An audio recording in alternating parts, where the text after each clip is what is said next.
Hello everyone, आपका सारथी channel में आप सभी का स्वागत है। आज दोस्तों हम लोग चर्चा कर रहे हैं कि हम लोग कई बार या फिर हम सभी लोग कभी ना कभी स्ट्रगल करते हैं, हो रहे होते हैं या अभी भी कर रहे हैं।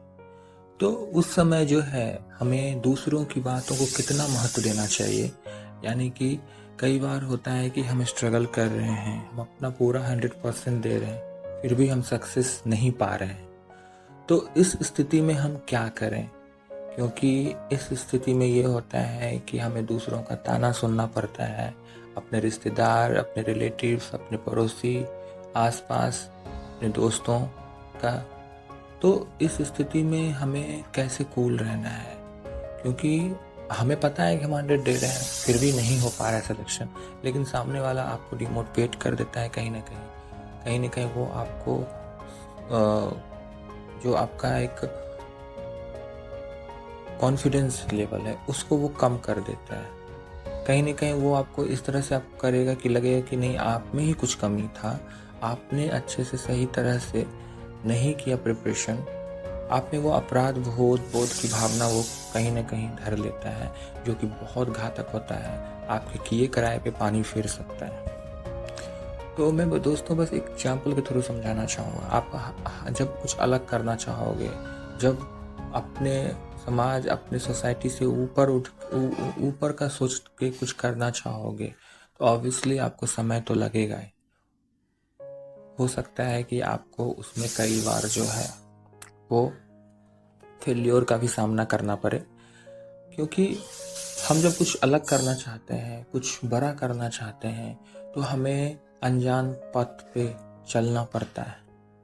वहाँ पे हमें मतलब हम पहले से उस चीज़ को देखे नहीं होते हैं, उसको महसूस नहीं किए रहते हैं, उसको एक्सपीरियंस नहीं करे रहते हैं, और हमारे साथ जो लोग रहते हैं उन्हें भी इनका एहसास नहीं होता है कि हम उनसे जाके पूछे कि हमें इसको कैसे करना है। तो हम इसमें कई बार गिरते हैं, संभालते हैं, चलते हैं, फिर हमें पता चलता है कि हमें कैसे चलना है, ऐसे नहीं, हमें ऐसे चलना है। तो इसमें तो ऑलरेडी लेट तो होगा ही। तो चाहे वो किसी भी फील्ड में हो, एक स्टूडेंट हो, एक बिजनेसमैन हो, एक प्रोफेशनल हो, हर एक के लाइफ में ये मोमेंट आता है, और जो उस समय पेशेंस के साथ इसको डील कर लेता है वो जीत जाता है, और जो डिमोटिवेट हो जाता है वो धराशायी हो जाता है। तो आपको एग्जाम्पल देना चाहूँगा कि आप लक्ष्मीबाई का नाम तो सुने ही होंगे। लक्ष्मीबाई, जिन्होंने देश की रक्षा के लिए, झांसी की रक्षा के लिए अपना सब कुछ न्यौछावर कर दिया उन्होंने। तो जब वो घुड़सवारी करते थे, जब वो तलवारबाजी करते थे लड़कों के साथ, मर्दों के साथ, उस जमाने में एक महारानी होते हुए, एक महिला होते हुए घोड़े पे सवार होके तलवारबाजी करती थी, अंग्रेजों से आंखों में आंखें डाल के बात करती थी, अपने शत्रुओं से लड़ती थी। तो क्या उन्हें उस समय अच्छा कहा जाता था? क्या उस समय उनको क्या मोटिवेट किया जाता था? उस ज़माने की जो सोसाइटी होती थी, वो उस ज़माने की जो औरत होती थी, वो ज़रूर उनको ताना देती होंगी। हो सकता है उनको गलत नज़र से भी देखती होंगी कि ये औरत के लायक नहीं है, क्योंकि ये औरत वाले लक्षण नहीं रखती है। लेकिन लक्ष्मीबाई ने, उनका इरादा इतना बुलंद था कि वो डटी रही।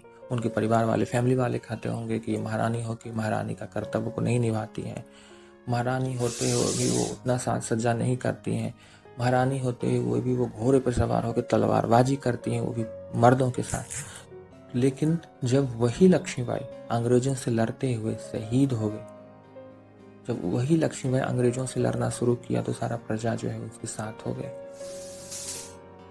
तो एक हिम्मत चाहिए। अगर आप में हिम्मत है, आप में पेशेंस है, आप में पेशेंस इस बात का है कि दूसरा कोई क्या कह रहा है, इग्नोर इट, मुस्कुरा के आगे बढ़ जाओ, वो अगर है तो आप बहुत कुछ कर सकते हैं। And world will respect you. जो रिश्तेदार, जो दोस्त, जो साथी आपका मजाक उड़ाते थे, आपको डिमोटिवेट करते थे, सक्सेस पाने के बाद वही आपके पास आके आपसे दोस्ती करना चाहेंगे, आपसे बात करना चाहेंगे, और दूसरों के सामने ये कहेंगे कि वो तो मेरा दोस्त है, वो तो मेरा रिश्तेदार है, हाँ मैं तो पहले से जानता था कि वो कुछ अच्छा करेगा, उसमें एक अलग ही बात। तो don't care what people said, क्योंकि their opinion are change with time, उनका ओपिनियन चेंज हो जाता है टाइम के साथ, आप इस चीज़ को देखना। So forget everything and focus in your plan, your goal, and go for goal. Thank you so much.